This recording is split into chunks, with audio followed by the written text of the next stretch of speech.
And I want to tell you what we do.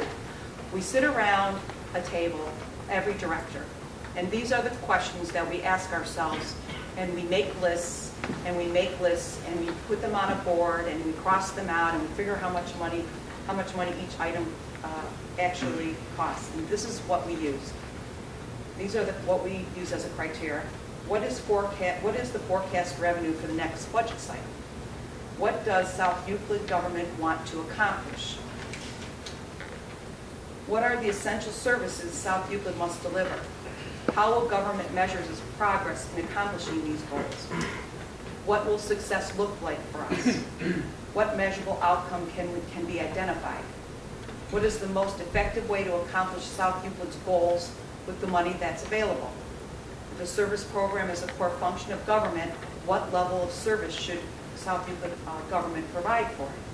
How can services be provided efficiently and effectively, and how can market forces and competition be introduced into functions assuming costs are controlled and the quality is enhanced?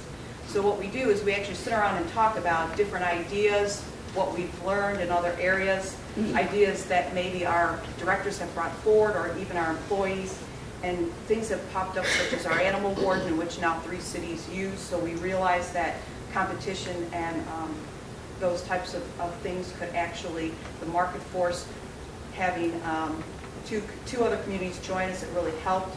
We've realized that we could maintain some of the services this year by downsizing some of the costs, by shortening up the hours and things like that.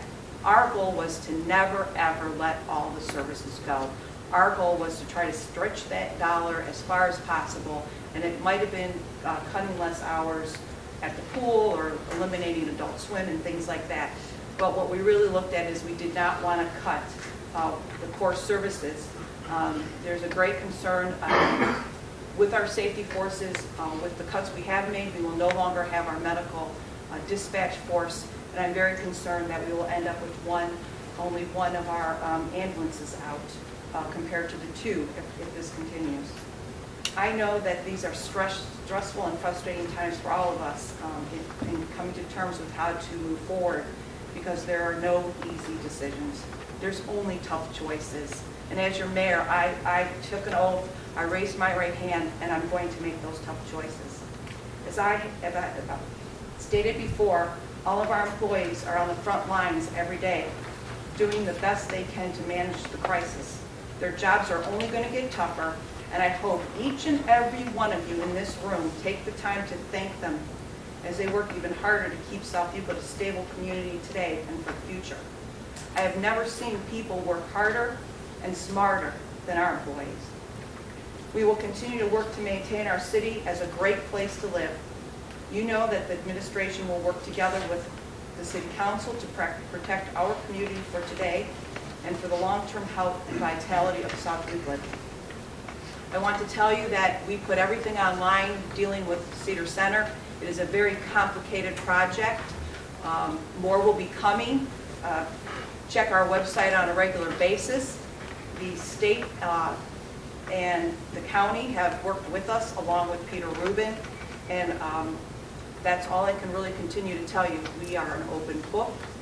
You can also find our records in the state auditor's office, Mary Taylor. We have our CAFR online. You can come in at any time, and we have our books open to you. I hope you believe me. I have no reason to do anything but to follow the oath I carried out. And I promise each and every one of you I will do it diligently and honestly and openly. I will be meeting with my department heads. We will be setting up some mayor's meetings around the city so that I can actually work with the residents. I'm going to need their help, maybe in adapting some yards to mow, because we will not have the workforce to continue to keep everything up. I'm going to have to probably look at any way I can to partner with you. So please look for the meetings. You'll be getting a letter at your home explaining what's going to happen. And more than likely, it won't be the South Euclid that you might remember today, but we will do everything possible to make it the South Euclid that you can live here, work and play until this economy recovers. This is a national crisis. It's now hitting Europe, and it's hitting home here in South Euclid. So unfortunately, the only thing that pays for your services are taxes. They pay for our police, they pay for your libraries, they pay for your schools. And I know in my heart, if this was a factory and I was able to use my employees to make one widget, we would be profitable. But we don't have that capability here. The Ohio Revised Code is very specific. We pay taxes on our parking meters, which we no longer have. So I thank you. I had planned to do this at the City Council meeting, and I look forward to all of you helping us move forward in the city.